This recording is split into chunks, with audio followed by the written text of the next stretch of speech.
The warning klaxons echoed through the crystalline halls of the Galactic Council's main station, as Admiral Zethkar's 4 eyes fixed on the impossible readings displayed before him. His scaled hands trembled as he adjusted the holographic display, hoping the sensors had malfunctioned. They had not. "Sir, the energy signatures are confirmed," his aide whispered, her voice carrying the same terror that gripped every being on the station. "It's them. The humans have returned." Zethkar's throat sacs inflated with a deep, shuddering breath. 3,000 years. 3 millennia since the Council had made their most controversial decision in galactic history. The vote had been close, but the outcome was absolute. Complete planetary annihilation. Earth had been erased from existence, along with every human soul that called it home. The justification had seemed sound at the time. Humanity had been expanding too rapidly, their technology advancing at an alarming pace. Where other species took millions of years to develop faster than light travel, humans had achieved it in mere centuries. Their military tactics were unpredictable, their diplomatic approaches unconventional, and their adaptability was unlike anything the galaxy had ever witnessed. The Council's xenobiologists had presented compelling evidence that humanity posed an existential threat to galactic stability. Their recommendation was simple: eliminate the problem before it grew beyond control. The vote was cast, the fleet was assembled, and Earth's sun was collapsed into a black hole, taking the entire solar system with it. For 3,000 years, the galaxy had known peace. Wars were conducted with proper protocols, expansion followed established patterns, and technological advancement proceeded at the comfortable, predictable pace that had governed civilization for millions of years. The human problem had been solved, or so they believed. Captain Sarah Chen stood on the bridge of the UES Retribution, her weathered hands gripping the command rail as she watched the massive council station grow larger through the viewport. Behind her, the bridge crew worked with quiet efficiency, their faces masks of controlled fury. These were the descendants of the survivors, the ones who had been scattered across distant colonies when Earth died. "Ma'am, we're receiving surrender requests from 17 different council species," reported Lieutenant Morrison from the communications station. "The Veltar are offering tribute. The Zephyrians are requesting immediate asylum negotiations." Sarah's laugh was cold and humorless. 3,000 years they've had to consider the consequences of their actions. Now they want to negotiate? The journey back to the galactic core had taken generations of planning.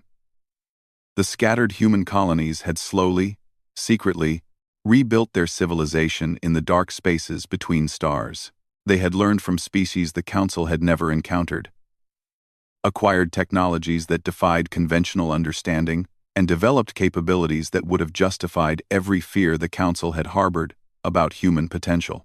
But they had also learned patience. Where the old humanity might have charged headlong into revenge, the new humans had spent centuries preparing.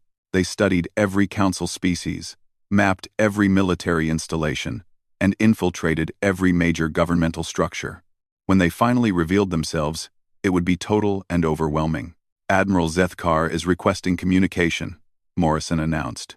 "Put him through," Sarah commanded, settling into her captain's chair with predatory grace. The holographic display materialized before her, showing the reptilian council admiral in all his scaled glory. His 4 eyes darted nervously, and the gill slits along his neck fluttered with barely controlled panic.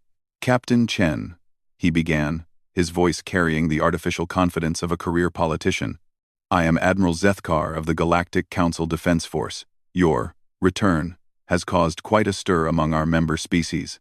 "I'm sure it has," Sarah replied, her voice eerily calm. "Tell me, Admiral, do you know why I'm here?" Zethkar's throat sacs deflated slightly. The Council's actions 3 millennia ago were a product of different times, different fears. We've grown as a galactic community since then. Perhaps we can discuss. Discussion? Sarah's voice cut through his words like a blade. The time for discussion was before you murdered 12 billion human beings. The time for negotiation was before you erased our homeworld from existence. The time for mercy was before you scattered my ancestors across the void like refugees. The Admiral's composure cracked visibly. "Captain, please understand. The decision was made by beings who are long dead. Current council leadership had nothing to do with, but they benefited from it, didn't they?" Sarah stood, her presence somehow filling the holographic space between ships. 3,000 years of unchallenged expansion. 3,000 years of technological stagnation because the one species pushing boundaries was eliminated. 3,000 years of peace built on genocide. Behind Sarah, the bridge crew continued their work with mechanical precision, weapon systems charged, shields hummed with energy, and tactical displays showed the positioning of the human fleet that had emerged from dark space like a nightmare made manifest. Thousands of ships, each one incorporating 3 millennia of human innovation and an equal measure of human rage. "What do you want?" Zethkar asked, his voice barely above a whisper. Sarah smiled. And in that expression was something that made the Admiral's blood run cold. It was not the smile of a conqueror or a warrior. It was the smile of someone who had spent lifetimes planning this moment. "Justice, Admiral. We want justice. And we're going to collect it one council world at a time." The holographic connection terminated, leaving Zethkar staring at empty space. Around him, his crew worked frantically to coordinate defenses that they all knew would prove inadequate. The humans had returned, and they had brought with them the accumulated fury of 3,000 years. In the depths of space, the human fleet began to move with purpose toward the first of many destinations.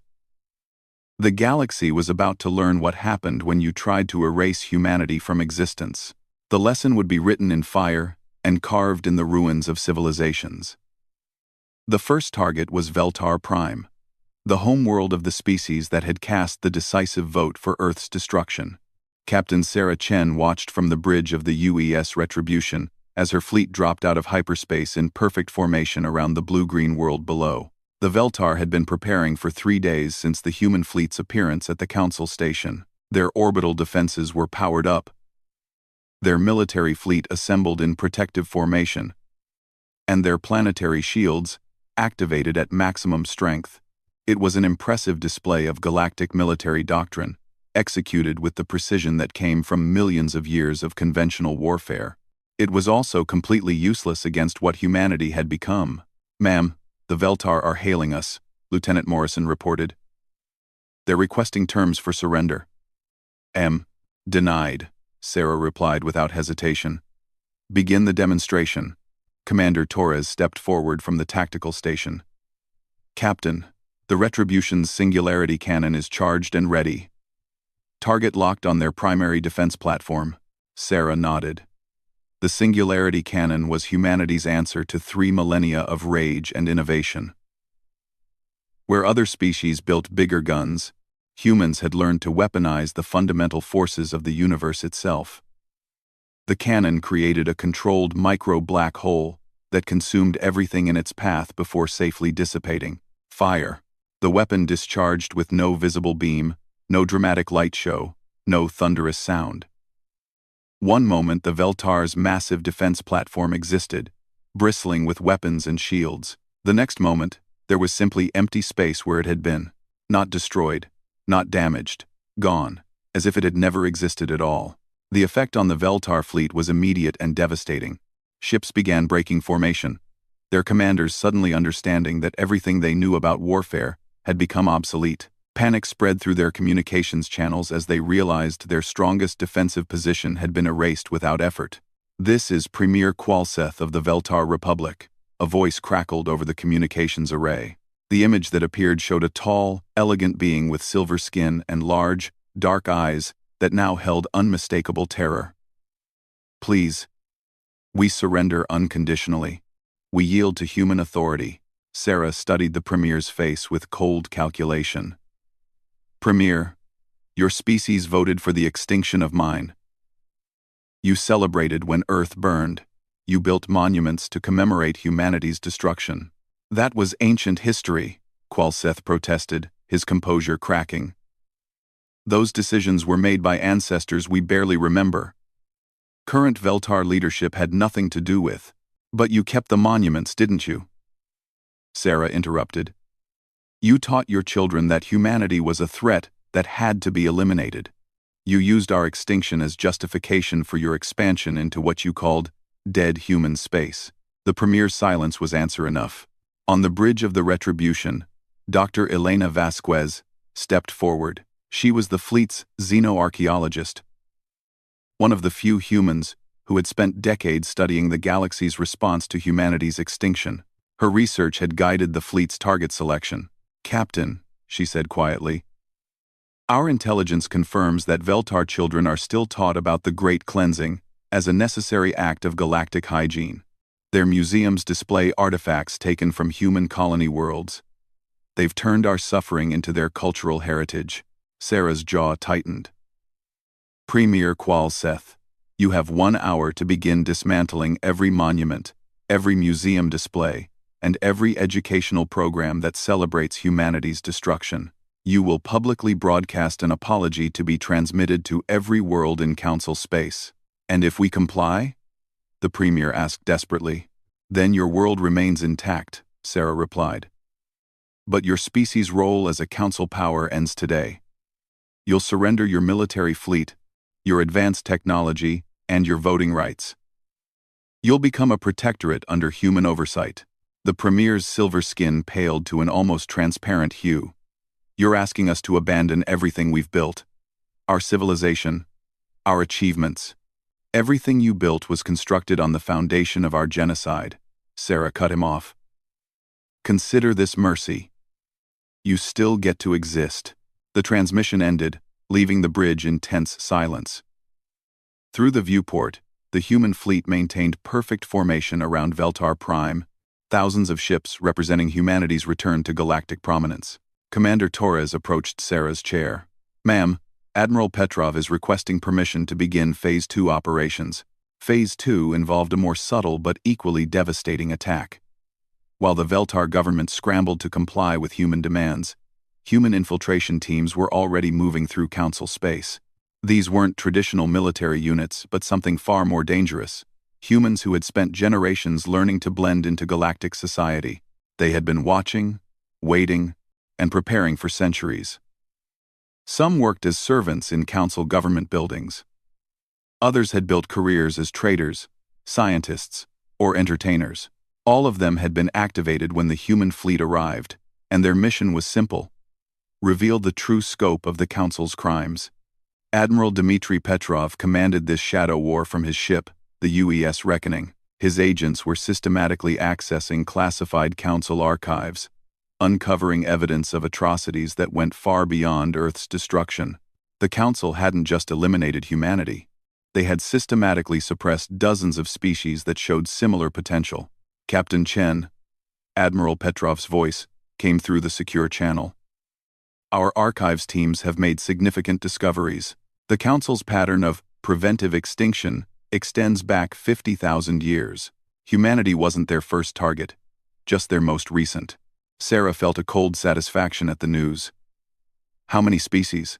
43 confirmed genocides, hundreds of forced technological suppressions. The Council has been maintaining galactic stagnation for millennia by eliminating any species that advanced too quickly. This revelation would change everything. Humanity's return wasn't just about revenge for their own suffering. It was about liberating an entire galaxy from a system designed to prevent progress and growth. On Veltar Prime, the monuments were falling. Giant statues commemorating the Great Cleansing toppled as massive crowds watched in stunned silence. Museums emptied their displays of human artifacts while broadcasters struggled to explain the new reality to their viewers. But Sarah knew this was only the beginning. The Veltar were the smallest of the Council powers, chosen as an example rather than a true military target. The real test would come when humanity confronted the Council's core species, the ancient Zephyrians, the militaristic Keth Moran, and the enigmatic Void Singers who controlled galactic communications. Each represented a different aspect of the system that had destroyed Earth, and each would require a different approach to defeat. The Zephyrians commanded through economic power, the Keth Moran through military might, and the Void Singers through information control. Humanity would have to prove they could overcome all three if they wanted to reshape galactic civilization. Set course for Keth space, Sarah commanded.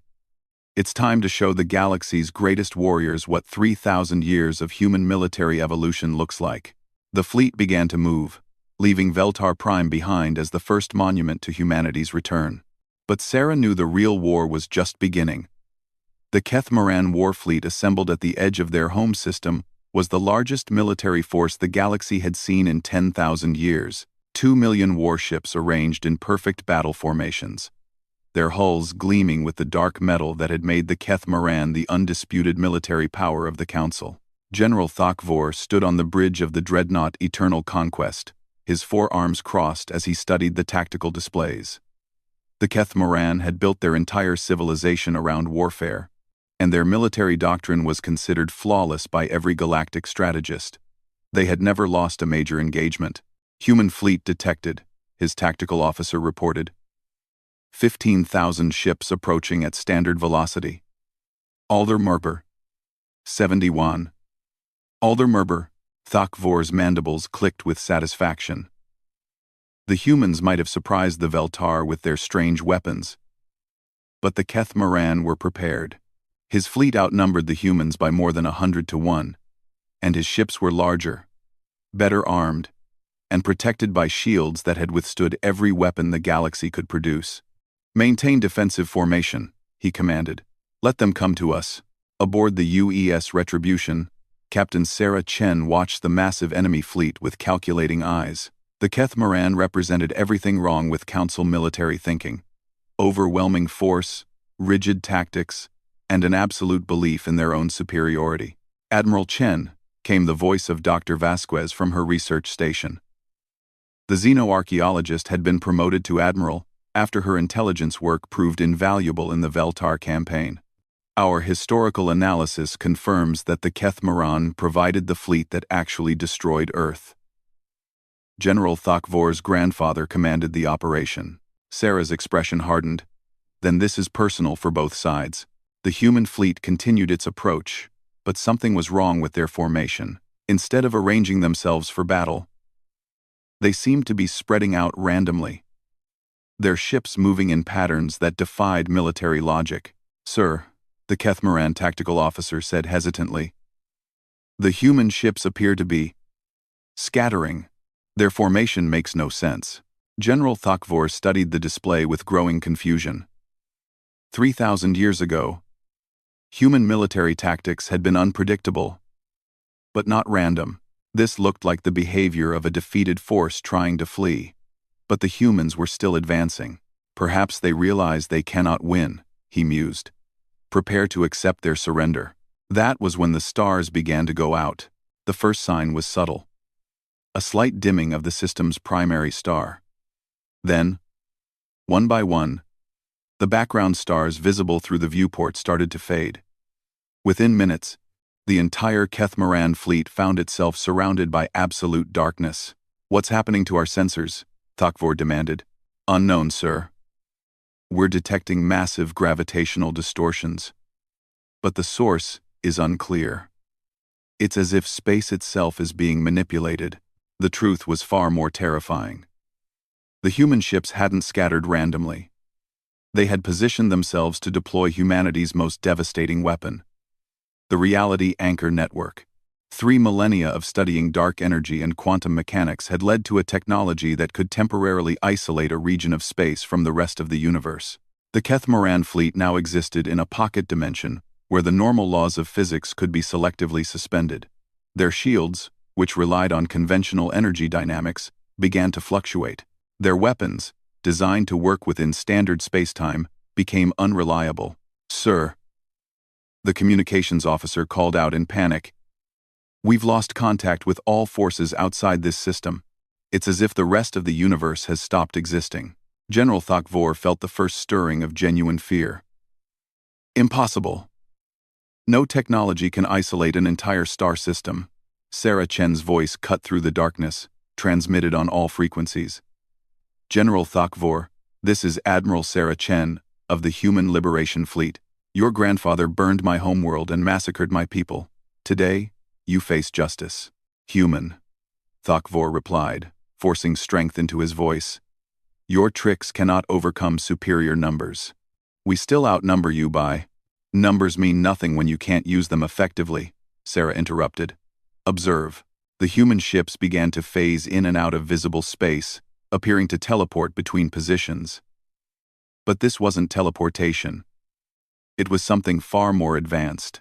The humans had learned to manipulate the quantum nature of matter itself, allowing their ships to exist in multiple positions simultaneously until they chose to collapse the probability wave. The Kethmoran fleet opened fire, their weapons creating a spectacular light show in the darkness. But their targets seemed to be everywhere and nowhere, their shots passing through space where human ships had been moments before. Then, the counterattack began.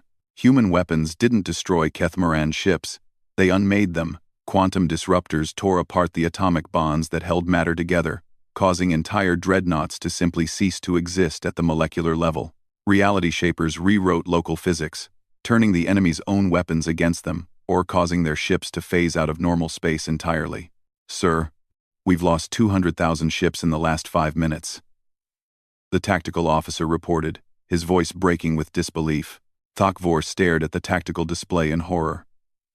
His perfect formations were dissolving, as ships vanished from existence, without warning. The greatest military force in galactic history was being systematically dismantled by an enemy they couldn't effectively target. All ships, Emergency Dispersal Pattern 7, he commanded. Activate quantum scramblers. Deploy reality anchors. Sir, his aide said quietly, we don't have reality anchors. That technology doesn't exist. The general's blood ran cold. Then what are the humans using? We're analyzing their technology now, the science officer called out. Sir, their ships appear to be operating using principles that were purely theoretical when they disappeared. They've had 3,000 years to develop technologies we can't even comprehend. Admiral Chen's voice returned, now speaking directly to General Thakvor.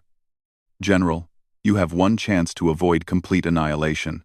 Surrender your fleet and prepare to stand trial for crimes against sapient life. Thakvor's mandibles clicked rapidly as he considered his options. The pride of his species demanded that he fight to the last ship, but the practical reality was becoming unavoidable. His fleet was being destroyed by weapons he couldn't understand, deployed by tactics he couldn't counter. What are your terms? He asked, the words tasting like poison. Complete surrender of all Kethmoran military forces. Full reparations for damages caused during Earth's destruction. Dismantlement of your military-industrial complex.